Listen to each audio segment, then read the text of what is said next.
Alan Goldhammer is the founder of the True North Health Center in Santa Rosa, California, which has fasted 10,000 people for conditions ranging from diabetes and cardiovascular disease to autoimmune diseases.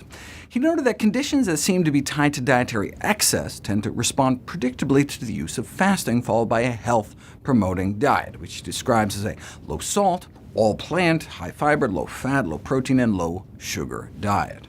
This approach offers people an option to eliminate the cause of lifestyle diseases, often to the point where the medication is no longer needed, in contrast to conventional medicine, which is more about the suppression of the symptoms associated with the disease rather than removing the underlying root cause. Goldhammer put it this way: if you treat high blood pressure, type 2 diabetes, or autoimmune disease medically, they'll tell you, you'll be on these medications the rest of your life. That's them, in effect, promising you, if you follow their advice to the letter, you will be sick the rest of your life.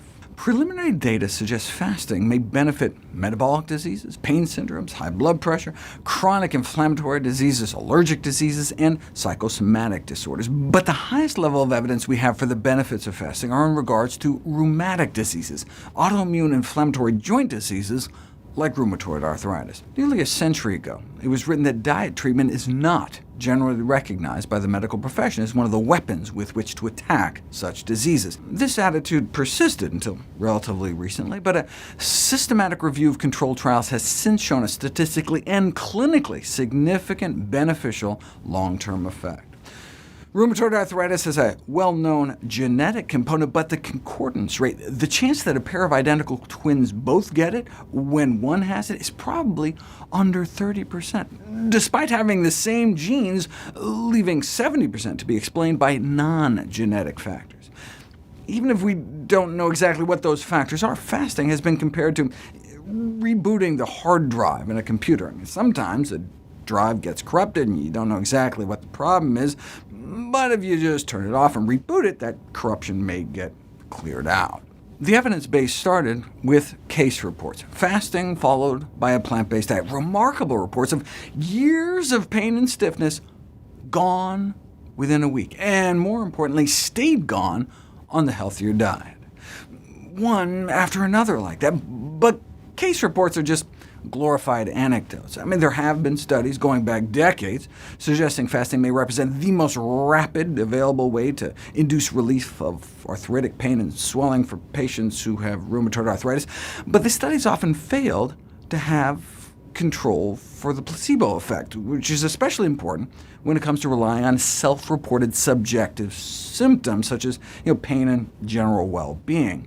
But there are objective measures, lab tests of inflammation that don't appear to be affected by placebos, and that's what you can see in controlled trials, starting immediately and remaining down for at least a year.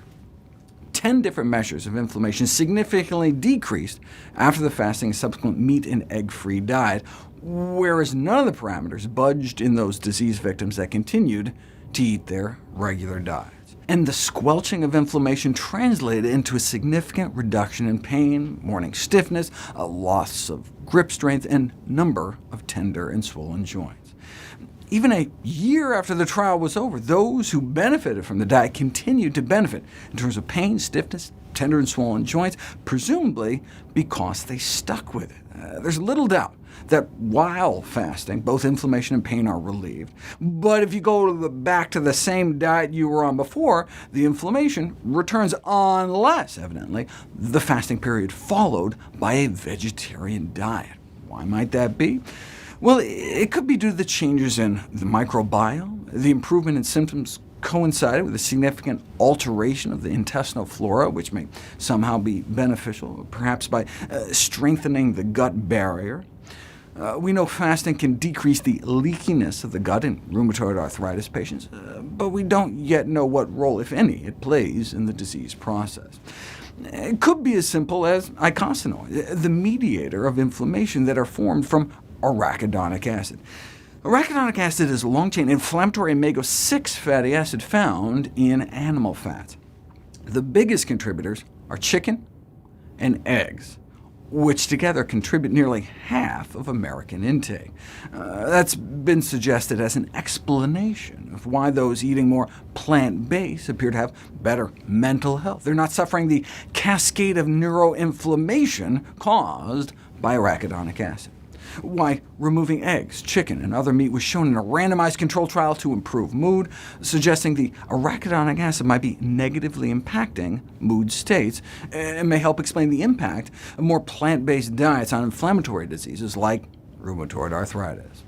So that may help explain why maintaining a plant-based diet appears to be necessary after the fast to prevent the recurrence of symptoms and inflammatory activity. Or as one popular press article put it, fasting may just be a tool to get you to radically kickstart a change in the way you eat.